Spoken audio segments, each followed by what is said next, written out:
आता पाहूया टॉप 9 मोठ्या बातम्या। मुख्यमंत्री देवेंद्र फडणवीसांचा आजपासून भाजपचा विभागीय आढावा। स्थानिक स्वराज्य संस्थांच्या निवडणुकीमध्ये आमदारांना बळ देण्याचा प्रयत्न। आज मराठवाड्यामधील भाजप आमदारांसोबत चर्चा, तर आगामी निवडणुकीआधी राज्याचा दौरा करणार।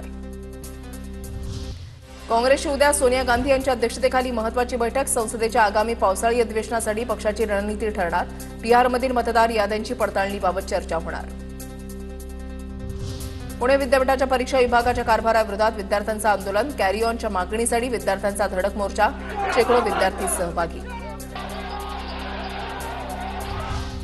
खोबरेल तेलाच्या किमतीमध्ये 3 पटीने वाढ। नारळाच्या उत्पादनामध्ये 40% घट झाल्यामुळे तेलाचे दर महागले। नागपुरात अपघात कमी करण्यासाठी एआयची मदत। 10 ट्रॅफिक सिग्नलवर स्मार्ट ट्रॅफिक सिस्टीम सुरू। एआयच्या मदतीने ट्रॅफिक सिग्नल गर्दीनुसार नियंत्रित होणार। राज्यामधल्या शाळांमध्ये शुगर बोर्डची स्थापना होणार। राज्य माध्यमिक उच्च माध्यमिक शिक्षण मंडळाच्या सूचना। मुलांमध्ये लहान वयामध्ये डायबिटीसचं प्रमाण झपाट्याने वाढत असल्याने निर्णय। बोर्डाच्या माध्यमातून विद्यार्थ्यांची आरोग्य तपासणी, आहार नियोजन केलं जाणार।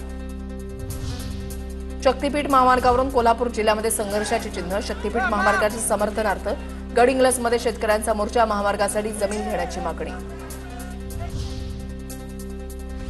अविमुक्तेश्वरानंद गिरवतायत मराठीचे धडे। विचारलेल्या प्रश्नांना अविमुक्तेश्वरानंद यांचं मराठीमधून उत्तर।